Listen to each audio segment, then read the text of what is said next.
I've lived in New Jersey my entire life, and I know lots of interesting people. Artists, musicians, actors, business owners, and politicians. So my goal is to introduce some of the most interesting people who have ties to New Jersey. Either they live here, they work here, they went to school here, whatever tie I can think of. Many of these people are not well known even in New Jersey, but I'm going to change that because I'm Lucille Losapio, and this is the best of Not So Famous in New Jersey. I met Bridget Larson when Gary started playing with the Bayshore area band Madison Avenue. This is the band Bridget fronts, but she's also a songwriter, a singing instructor, a musician who plays several instruments, and of course, an incredible singer. And she's a really spiritual person as well.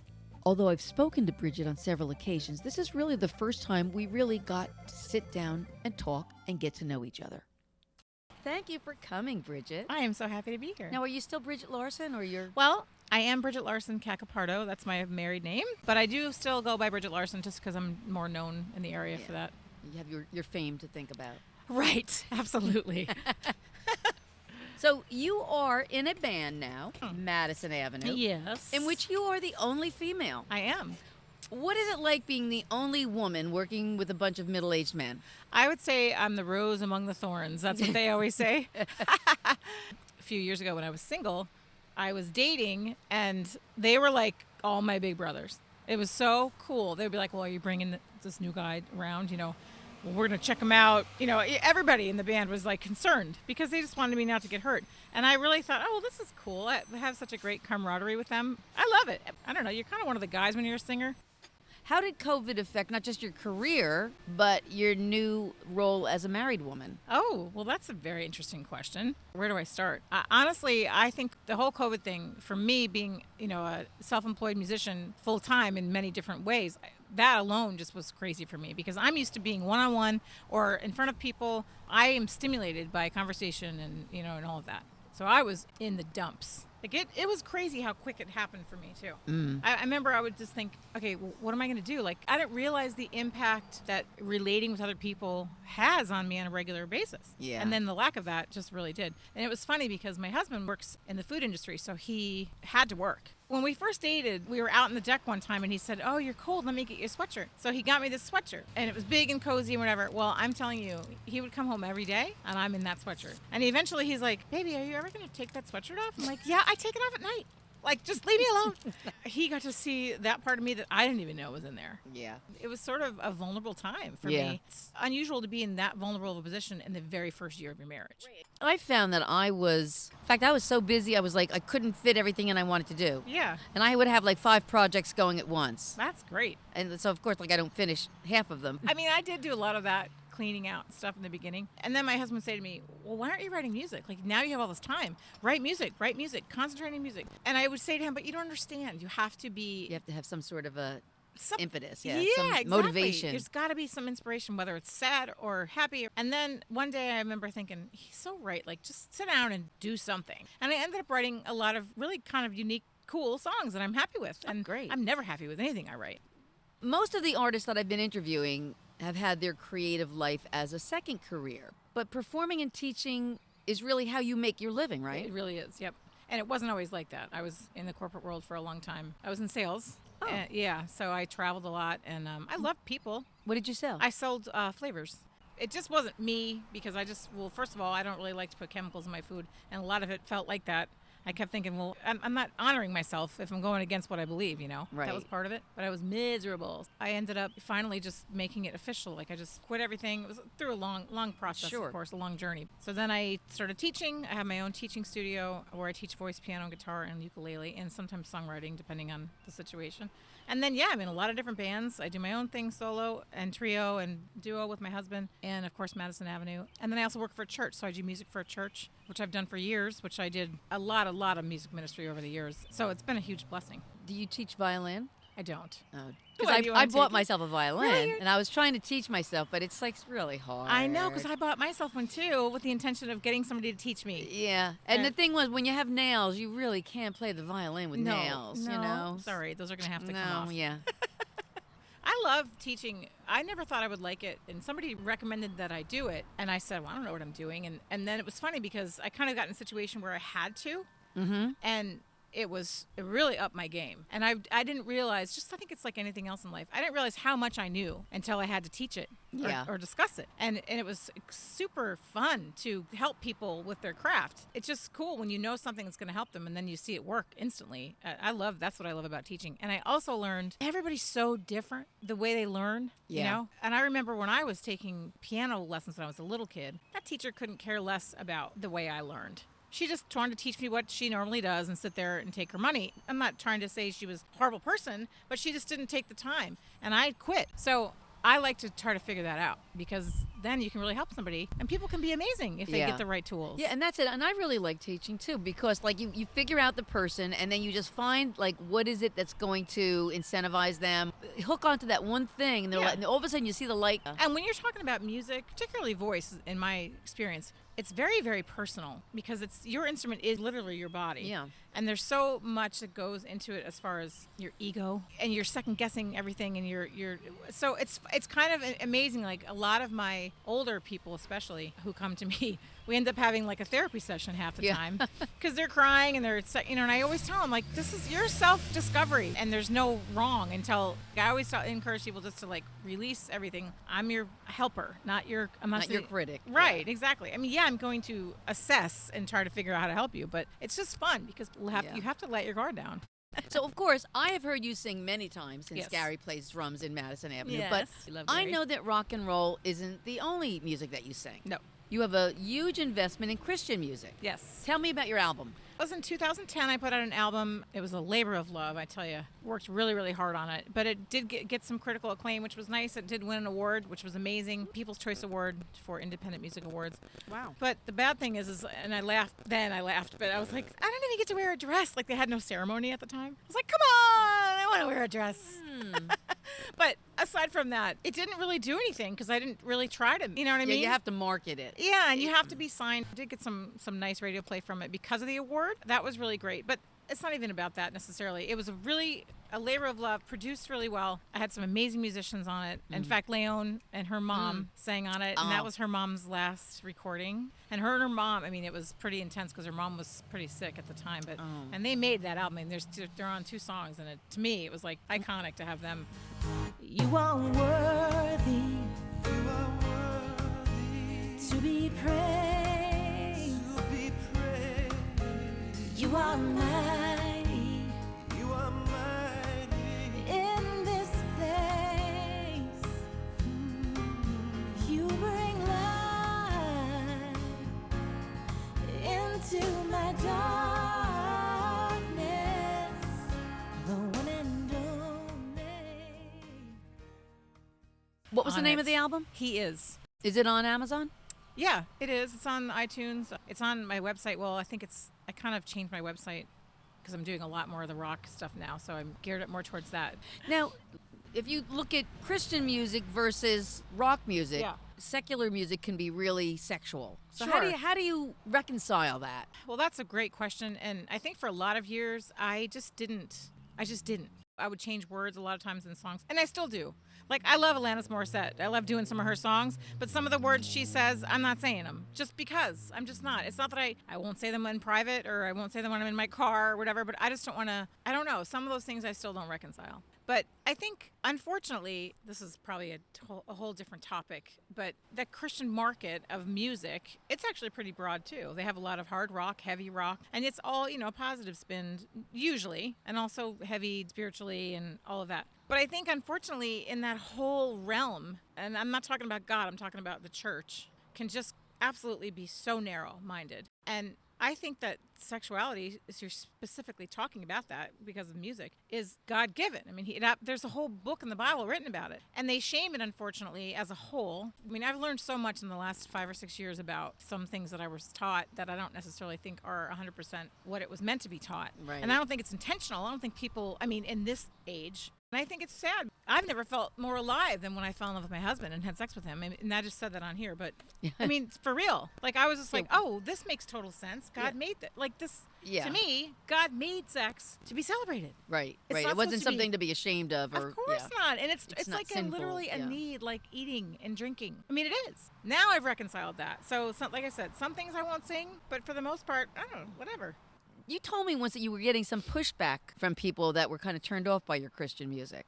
Oh, I did tell you that? Oh, that's so funny. Yes, I had some people in my life say, why don't you take your Christian music off your website? Because it doesn't represent what people in the clubs and stuff want to hear. And I said, well, that's fine. Like, Yeah. I get it. Like, I get what you're saying, except for they don't have to hear that. I'm not going to play my Christian music in the club. I think this was because there was some talk of like one of those shows was going to take a looking at me, and they didn't want them to see that. And I thought, well, that's stupid. It's totally foundational for me and a huge part of my journey. And I traveled all over the country doing Christian music with other women and doing amazing things and learned so much about myself musically. Mm-hmm. And even about my faith and about what you're talking about, the sort of narrow-minded thing. Like, it helped me see a lot of things I wouldn't have seen if I was just sitting in my little home church. And I've worked for churches for years. Now, as everyone knows, this country is very divided right now. Many people are protesting against police violence in the BLM movement. Others are demanding the right to ignore the safety precautions that some governors have mandated. Of course, now that's calming down a little bit. Yeah. So what role do you think music can play in bringing these two diverse groups closer together? Well, I think music is a universal language. That I learned, especially traveling across the world. And if I go back to my Christian music roots, I remember being in environments that couldn't understand a word we were saying. Like, we were in Spanish-speaking countries that were very poor and didn't understand English. And the response to the music was exactly the same as it was when they understood the words. So I think if we could pull off all of those opinions with music, it would be great. Yeah. I wish music would stay out of it, but people with a voice will speak. And I guess that's part of the reason why people want a voice. Yeah. Now, I know you're a singer and you're a guitarist, but before my next question, I want you to talk about the other instruments you play, because you play a lot of instruments. Well, I don't know about a lot. Yeah. What is that? You play the I play the flute. flute. You play the guitar. Yeah. I would not Piano, call myself, obviously. I'm going to actually correct you, a guitarist. I don't consider myself a guitarist. You play the guitar, though. I do. Yeah, I'm pretty good at rhythm. I can hold down a good rhythm. Yeah. But my first instrument in love was always piano. I grew up just playing anything by ear. So that was always my first love. It still is. And someday, darn it, I'm going to have a Yamaha baby grand piano in my living room. I just have to get a living room first, and then I'll have the piano. But that I play. So yeah, flute, ukulele. You want to hear something funny? A friend of mine goes, hey, listen, I got you a gig as a ukulele player at a wedding. And I go, well, I don't play ukulele. He goes, nah, that's okay. You'll figure it out. Hey, I think to myself, well, that's confidence he has in me. You know, Yeah. I was like, yeah, okay, you're right. So I book a gig. Can't play a note on the ukulele, right? Get a ukulele. I learned 7 or 8 songs on the ukulele, and now I teach it. Isn't that great? So it's really not that many. I mean, I guess that's it. But you can't play the violin. I can't play the darn violin. Damn it. I wish you could so you could teach me how to play the know. violin. So because you play these different instruments, you really have the unique advantage of being able to perform on your own without needing another artist to back you up. Of course, like as a drummer, Gary is pretty limited in the number of gigs that he can play on his own. Yeah, for sure. You know, like you can only do so many drum solos before people start throwing things at you. How much of the work that you do is solo, and how much of it is a collaboration? Oh, gosh. I would probably say half is probably solo. Because I'll do things like nursing homes and things like that too. You know, weddings, ceremony music, funerals.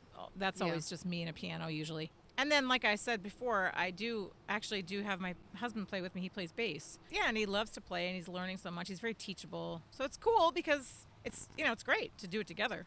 So you've done a lot of traveling. Yeah. Tell me a little bit about that. With the Christian ministry, I used to travel with a woman.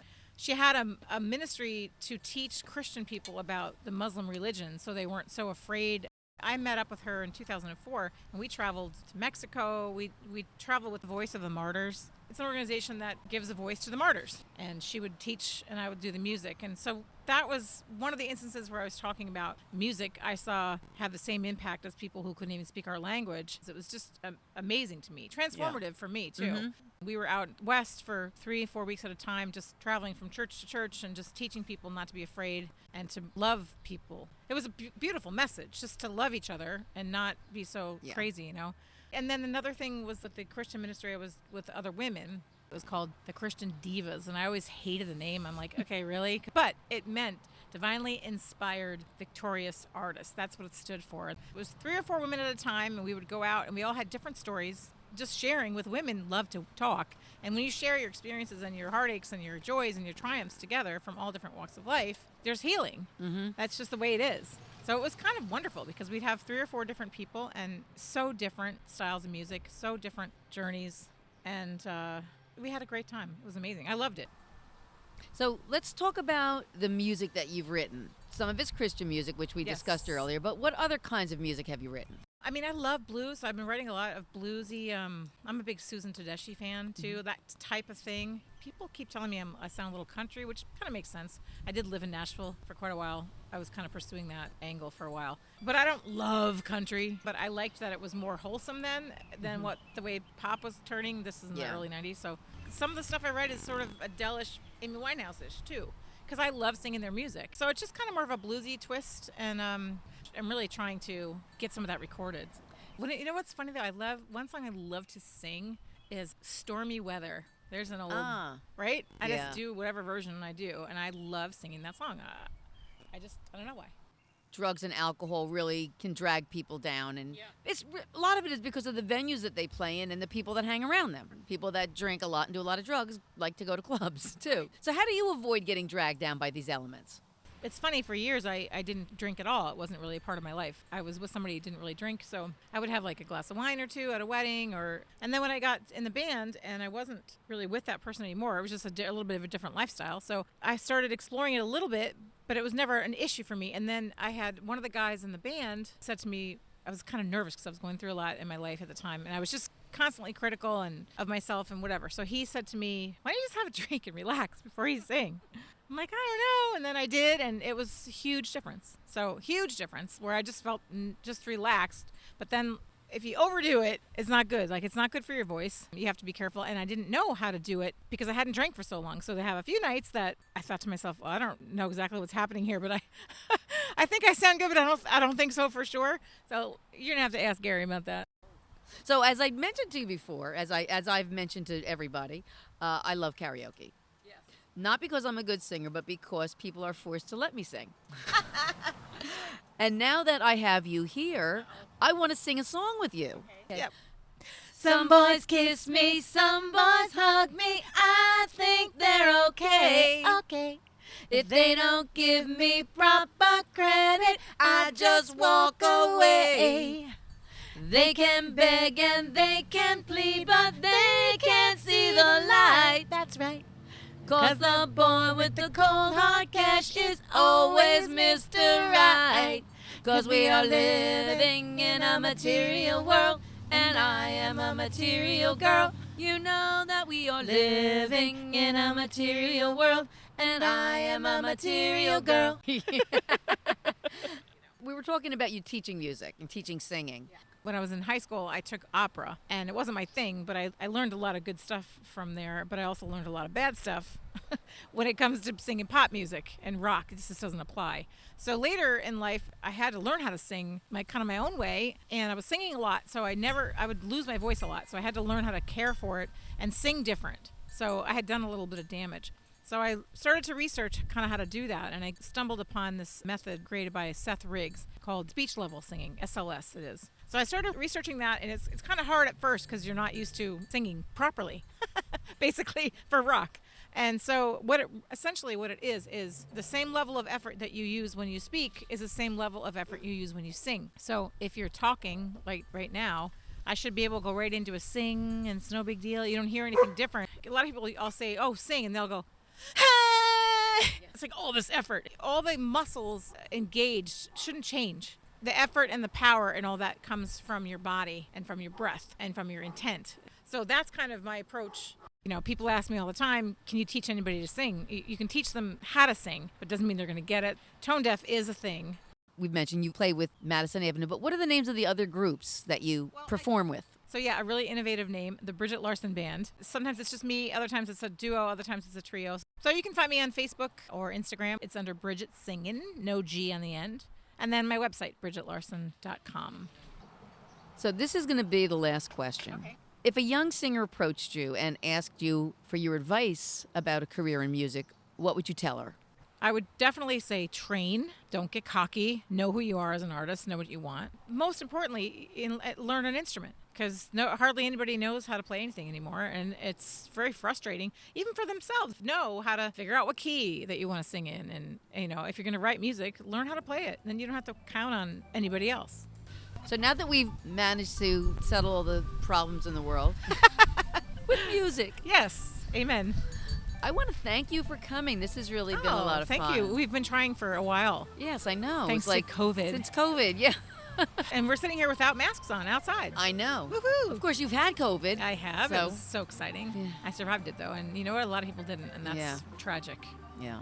I love your podcast. I think it's awesome. Oh, thank you. It's great that somebody's doing that around here, because this is really a well-known musical area in the Jersey Shore. There's so many artists in this area, and I'm not limiting it to the Jersey Shore anymore because I'm really just covering all of New Jersey. Oh, good for you. Thanks again, Bridget. Thank you so much.